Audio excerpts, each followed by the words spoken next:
Welcome to Breezing with Bierman. The great Adam Bierman is off tonight, but I am Lauren Lepre, the co-host, and I have a very special guest this week. My guest this time around is Patrick Rodgers from Dancing Ferret, from Mr. Dracula's Ball himself, seen on the Colbert Report, seen on CNN with his war with Wells Fargo's, which he has won. We will cover all this tonight, but Patrick, thank you for being a guest tonight. My pleasure. Welcome to Princeton TV. Thanks for having me. Let's start off with Dracula's Ball. All right. You have been running that for a good 20 years. You got the big anniversary show coming up. You are definitely a man of goth, as everyone clearly could tell.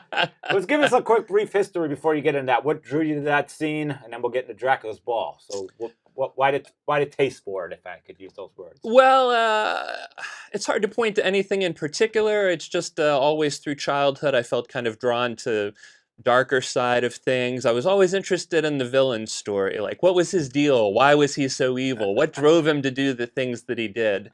And of course, I was drawn to vampires and other things that went bump in the night. And once I moved to America, I'm originally from the Bahamas in the Caribbean, which you can tell from my tan and my amazing. accent. Yeah.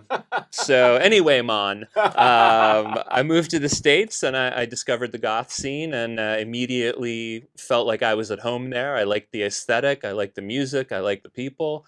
And eventually I became professionally involved. I started booking bands and the rest is a 23-year history from there. So the scene was already going on in the Philadelphia area, which where you largely work out of. Yes. When you got here. Yeah, the scene was going on, but the problem that the scene was having from a music standpoint was that a lot of bands were skipping Philadelphia to play New York. Which happens in almost every genre still these days. Well, it's cyclical, and we've kind of circled back to the point now where it's happening again, which is very unfortunate. And I've talked to a number of other Philly promoters, including promoters from huge, multi-million-dollar promotion companies, and we all share that frustration that it seems to be back to the hey, let's just skip Philly thing. But that was happening at the time.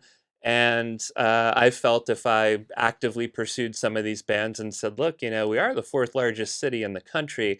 Maybe it would be a good idea for you guys to come here and play to this audience. I started getting some bands in and people got excited about that. And we kind of built from there. Wait, and so this was the late 90s when all this started for you in that department? Yeah, 95 was the year that I started in, and the very first show that I did was not a goth show. I was just looking to, get in and do anything.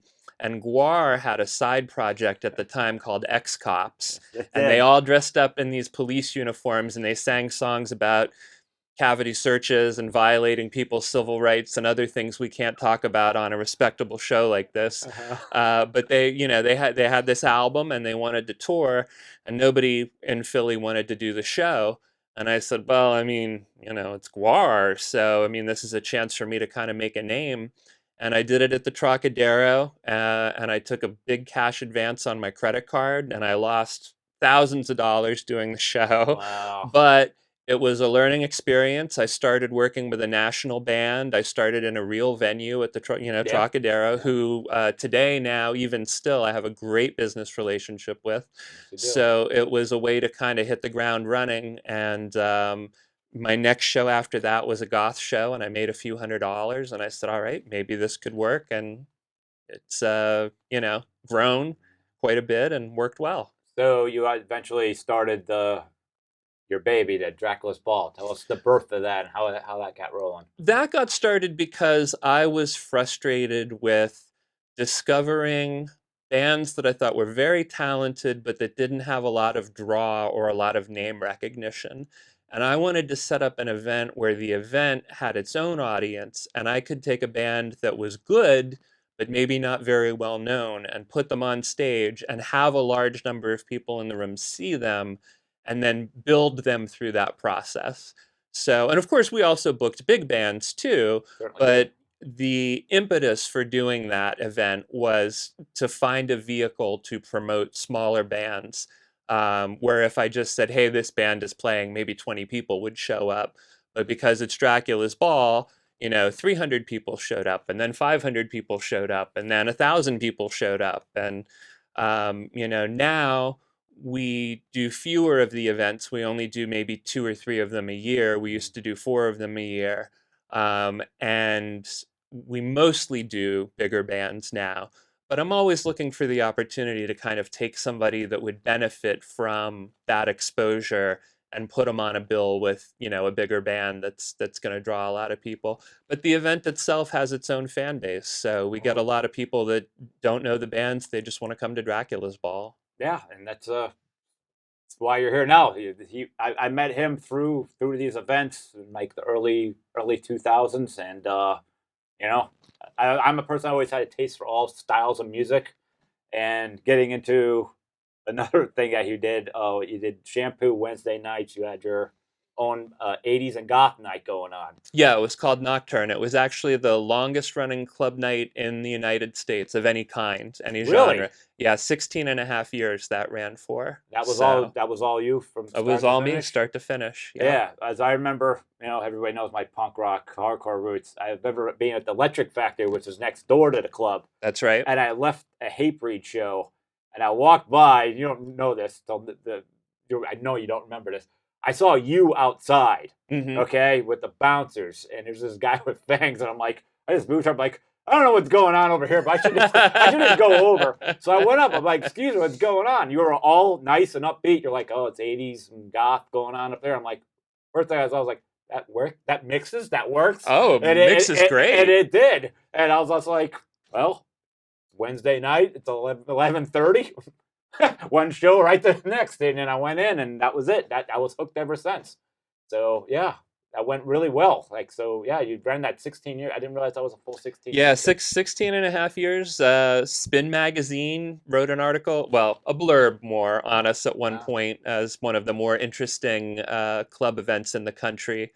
And they said it was one of the few places where you could hear Prince and Susie Sue on the same night.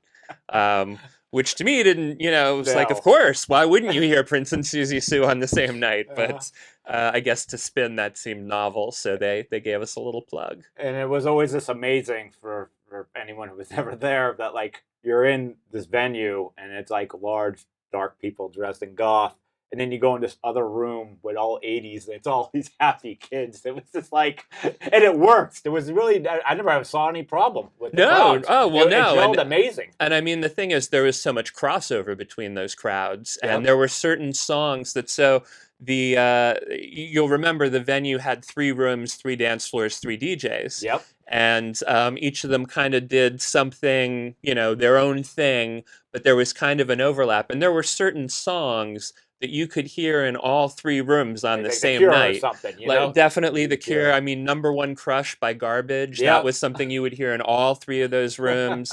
Another song called Something on the Dance Floor, and I can't say the first name on television, but there were songs that you would hear in all 3 rooms because there was an overlap between all of those groups.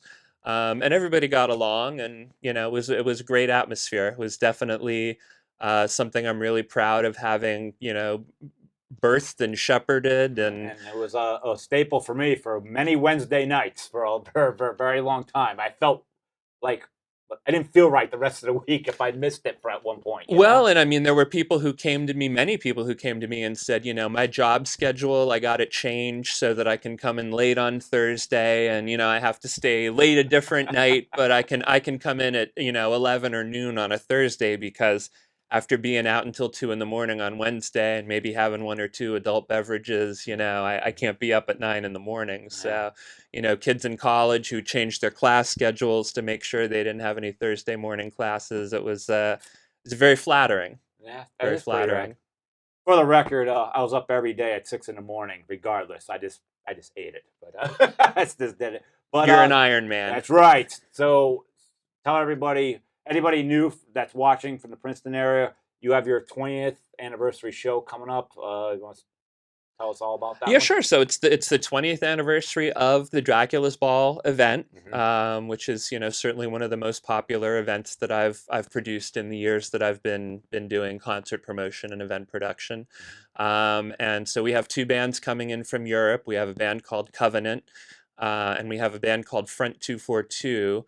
And they're sort of one of the pioneers of industrial music. They were, definitely leading figures in electronic music, generally speaking. And they don't tour very often. So very excited to have them. Very excited to have both bands together. It's a killer double bill. And we have people coming in from, a lot of different states. I've sort of been able to see the list of where people have purchased tickets from, and it's people are flying in from the show. So there's actually a guy from the band's home country in Europe who happens to be in Philly on business at the time, and he said, "Oh my God, I bought tickets! I have to see the show. It's amazing!" So he's pretty happy. But we sold out about 6 weeks in advance, which is about what I expected for this. So it's a nice milestone. It's nice to be able to celebrate. It's fantastic that people have supported the event for so long and kept it viable, and kept that atmosphere. It's very friendly. It's very laid back. And the outfits are amazing. I mean, you're welcome in a t-shirt and jeans. You're welcome in whatever you're comfortable in, but some people have pretty elaborate costumes. Some people have really sexy nightclub attire. This is our 20th anniversary, so I'm telling people, hey, if you feel like breaking out an evening gown or a tux or something formal to celebrate the anniversary, feel free to do that. And if not, that's okay too. So we'll see what kind of clothes we see. Yes, I'm looking forward to it. And also, a lot of people don't know is this man took on Wells Fargo and took them down, saying we all live in a world where the banks are screwing us all over every day. This guy has a really unique story. This guy was on CNN, the Colbert Report. So for everybody at home that always feels hands tied, there's always a way to take them down. So explain your story, exactly how this happened. Well, we don't have time for the full version, but the Reader's Digest version was that there was a dispute between Wells Fargo and I. Okay. And one of the important aspects of the dispute was that I never missed a mortgage payment, and they agreed that I had never missed a mortgage payment, always payment in full and on time. But they disputed another point with me, and they said we were going to foreclose on your house. And that's a pretty scary thing to hear from a bank. It is, yeah. And it's an odd thing to hear when you've never missed a payment. So I talked to a couple lawyers, and they said, "Well, when's the foreclosure?" And I said, "I don't know. They just keep sending me these threatening letters, like 2 or 3 every week." And all 3 of the lawyers I spoke to said, "Well, we can't really help you until you're in foreclosure. So what you should do is stop paying your mortgage, go into foreclosure, and then hire us, and we'll fix it for you." And when a lawyer tells you to stop paying your mortgage, I said, this doesn't seem good at all. Right to me. Thank you very much for your time. And so I had to act as my own attorney when I sued them. And that was a very educational process. I had to spend a lot of hours doing a lot of research, but I sued them and I won the suit, and they didn't pay what they were supposed to pay. And when that happens, you can go to the sheriff's office and you can have a sheriff's levy placed on the property owned by the person that you've sued who hasn't paid. So at the time, Wells Fargo had one office in Philadelphia, and I went to the sheriff's office, filled out the paperwork, and paid the fee. And so the sheriff's office went down there and they put up a big notice on the front door of the bank that says, contents under sheriff's levy, do not remove anything from the premises, and there's going to be a sheriff's sale on this date. And they were going to sell everything in the office, the fax machines, the furniture, the water cooler, the computers. It was all going to be sold at auction to pay what they owed me. And so I took a copy of that notice and wrote a press release and sent it out to all of these different publications, online, print, everything. And I just titled the headline, "Man Forecloses on Bank."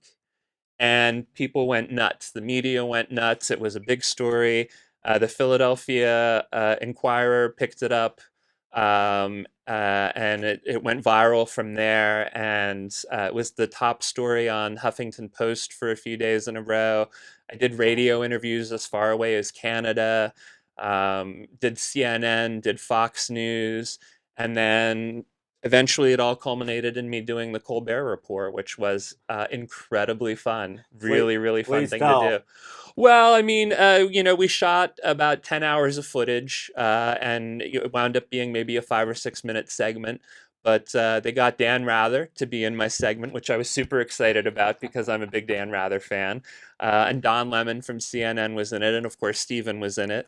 And it was just really funny. And they approached me because initially I had turned them down. I said, I don't really want to be poked fun at, and the case is over. I settled. I received, a settlement that I cannot disclose due to, the non-disclosure agreement. But I don't really need any more publicity. And they said, no, no, no, we don't want to make fun of you. We want you in on the joke. We want you to be part of the comedy. We want to work with you. And it sounded like a lot of fun, and I liked the show, and I liked the idea of doing that, and it was really funny. It was really, really funny. Steven was hilarious. I don't pat myself on the back too much, but my bits were pretty funny too. I have a good sense of comedic timing. And Good. anyway, if you Google my name, which is Patrick Rodgers, and the words difference maker, because that was the name of his segment on the Colbert Report, was the difference makers. He had me on as a difference maker, but you'll find a video clip of it online, and it's pretty funny. Awesome. I would definitely check that out. And what would you say to the audience for if they fall into any sort of situation with the bank, them being bullied? What would you say the first like the process they should start to follow? I mean, sure, it could be all different depending on the situation. It's really different from situation to situation, and I mean, bank is also, that's a very broad possible set of circumstances. For me, it was just a mortgage issue. So mortgage law was what I learned about. But there's a federal law called RESPA. That's the initials for it, RESPA. And if you look up the RESPA code, there's a lot in there about what the bank has to do. And if you send them a certain type of letter, they have to, by law, respond to you within a certain amount of time and say, look, we got your letter. And then they have a little more time to send you a response that says, we read your letter and here's our answers to your questions. And if they don't do those things, you can sue them. And other people have done that. Consumer Reports actually asked me to write an article about what I did and how other people could do it. So it's on their website called The Consumerist. And if you Google that, it's not hard to find. And that's really the best advice I could give in general without knowing, And also, time for me to give the disclaimer, I am not a lawyer. This is not legal advice. Don't sue me if something goes wrong. Thank you. But do you just think for a lot of people out there, do you think it's just more of intimidation because it's like, oh, I'm trying to take on a large bank? Do you think it's just... Well, you're taking on a Fortune 500 company and they have an army of expensive lawyers in suits, but I was my own lawyer for all of that. I did all my own legal research. I filed all my own court documents, and I won. And, I didn't go to law school or anything. So if I can do it, you can do it too. Just you have to be prepared to do the research. You have to be willing to put the time in. Yeah. And you don't have to pay the lawyer fees if you don't have to. Well, see, this is the other thing too, is that, if you're your own attorney, if you're acting on your own, you're paying yourself zero. But the bank has to pay these lawyers, and everything that they have to do costs the bank money. And you can kind of bleed them out a little bit that way. You can make them have to pay their lawyers a whole bunch, to the point where they may be willing to just say, hey, all right, so far we've spent $7,000 fighting you. What's it going to take for us to have you go away and leave us alone? And they're probably trying to always reverse that on the small person, right? Because they realize they don't have money to pay a lawyer a lot of times. Well, and that's it too, is if you do get a lawyer, then they'll flip the script and they'll do that to you. They'll file a bunch of motions and a bunch of things that need to be read and responded to, because they know you're hemorrhaging money at $200-300 an hour with your lawyer. So and not everybody is cut out to be their own lawyer, and that's not always the best move. Sometimes you need a lawyer, especially if something's particularly complicated. But it is possible to do it on your own. That's great. It's I always love the little guy getting the payback. Yeah, well, it's the classic, man bites dog story, Yeah. and that was part of the reason that it really went viral in the way that it did. Freaking amazing story. Thank you. Thank you. So, and you also run your own record label. I do. The label's a catalog label now, which means that we don't put anything new out, but we do keep our existing releases in print. We had that going for a number of years. That was very, very labor intensive, but it really provided me with some great opportunities in my life. A lot of the big music festivals that the bands I work with could play at or over in Europe. So I got to tour Europe a couple of times. I actually took the first goth band ever to China. So China's first foreign goth band was a band on my record label that I took over, and we played at this festival there called the MIDI Festival. How did they respond to China? Beatles landing at JFK. Wow. Kind of crazy. Really? Yeah. It was, we couldn't go 2 feet without people asking to have their picture taken. They were super enthusiastic for the performance on stage. It was really an incredibly positive response. We had no idea what to expect. So, maybe some polite applause, maybe indifference, maybe a great response, and it was beyond a great response. That's great. So with the way the music industry is today, constantly pressing CDs, all that stuff's kind of fallen a little on the hard side. So you're just like holding them as catalogs now, more or less? Yeah, there's some things that maybe we printed too many of at the time that we still have that we're trying to get rid of. But then there are things that just still have a high demand. There's a band that I work with from Germany. They're called Corvus Corax, and it's a bunch of 6'6", manly German guys, and they play medieval music. And they have about 500 pounds of instruments that go with them for just one of their normal gigs. A lot of percussion, some huge drums. They sing in Latin, and it's quite a performance. They've been called the Rolling Stones of medieval music. And they actually got so big in Germany that they branched off a couple of side projects. And the one side project of theirs that's most famous is called Cantus Buranus. And what they do is they play the Carmina Burana with a full 100-plus piece orchestra, but they play with their medieval instruments, and everything is played in a historically authentic style. And there's a great video you can find of them online. They're playing at this big outdoor amphitheater, and they actually go to the stage in a horse-drawn chariot. The chariot pulls right up to the stage, and they get on the stage with their bagpipes and their huge drums and all their other medieval instruments, and this huge orchestra is there, and it's amazing. So, their stuff, we have a greatest hits album of theirs, and that's, years and years later, still in demand. So we keep that in print. So there's a couple other things that we'll always repress as long as there's demand for it. Gotcha. And then we got your Dracula's Ball event going on here. Yeah. So you've been doing this 20 years, and you're always particularly the last few years you've been running the truck. Are you constantly just running around making sure everything's okay? Because I know what it's like when I'm running a film fest. You got to serve many masters, but do you get moments where you sit there and look around, and be like, wow, I'm responsible for all this? Wow, It's definitely a chicken with your head cut off kind of situation. There's a lot of running around to do. There's you're serving the audience, but you're also serving the musicians, and you have to make sure that everybody in that equation is happy. And of course, you're serving the venue too. Yep. Mostly they take care of that end on their own, but occasionally there's something that comes up, like maybe you see somebody doing something that they really shouldn't be doing, and then you've got to alert the venue, like, hey, this thing is happening, and that person needs to be escorted out because you don't want that trouble and I don't want that trouble. Right. But that's rare. I mean, Yeah. my crowd is very well behaved. But yeah, every once in a while I do get to stop and take a breath and take that moment and sort of look around. And I mean, for me, people ask if I have fun at the events.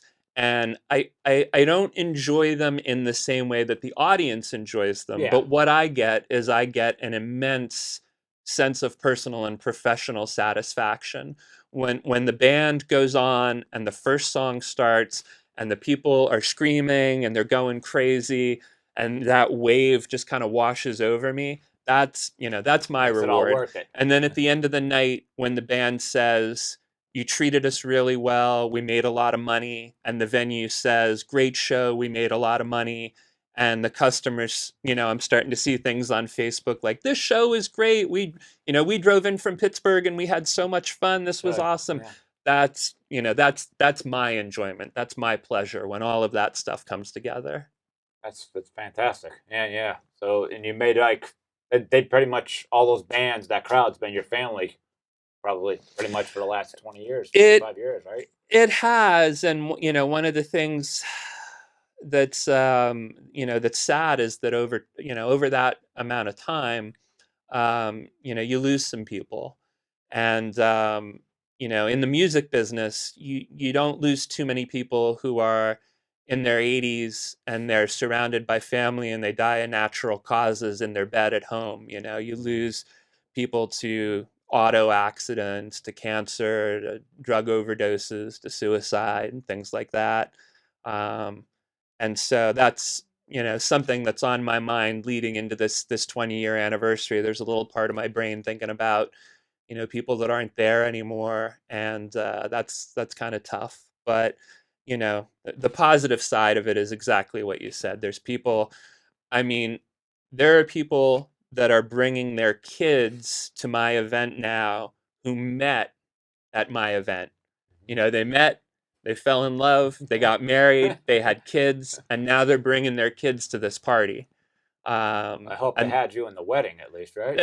Well, I've been to one or two of those. But yeah, I mean, there are relationships that have friendships that have lasted a really long time as a result of that. And there are people that, when I open the doors at 9:00 and say, hey, come on in, everybody, there are people that I just know I'm going to see, and I look forward to seeing them. And I'm excited to see that loyal fan base, that, that core family crowd. And, I'm happy to see new faces too. Yeah. So it's a nice mix of that. So do you have like anything new you might be trying to do in the work, like an expansion of, outside of? Yeah, there's a couple of ideas that kind of bounce around in my head, and you always have to measure how good this sounds in my own head versus how realistic is it that people are going to be into something like that. Sometimes I hit the mark and occasionally I miss it. A couple of years ago, I did an event where we did a historically accurate presentation of a 3,000-year-old Babylonian menu. And I rented out a restaurant, and I hired a guy who is both brilliant with history and cooking. And he sat down and he researched all these recipes, and we sourced authentic ingredients, the same ingredients that they would have used in Babylon to make these recipes. And we did this Babylonian dinner, and it was a huge hit. And, we sold it out. We did a second presentation of it. And it was amazing. And that's something that in your head you think, boy, that sounds really cool. And then once you start putting money into it and you're going, oh my God, are other people going to think this is cool, or are they going to just think this is weird? So that's always that's always something that runs through your mind, is, are other people going to be into it? But well, I think we're pretty much all set here. So for anybody, give a plug to your website or anything about the Dracula's Sure. Ball? I mean, Dracula's Ball is 2 or 3 times a year. We always have one on Halloween or within a day or two of Halloween. Our next one's April 14th, but as I said, it's very sold out. It's our 20th anniversary event. But if you want to keep abreast of what we're doing and see when the next events are, the website is draculasball.com. There's no apostrophe between the A and the S in Dracula's. It's just all one word, draculasball.com. And you can go there, and there's always going to be info up on what the next event is going to be. And check it out. It's fun, very laid back crowd. People are friendly and welcoming, and you might enjoy yourself.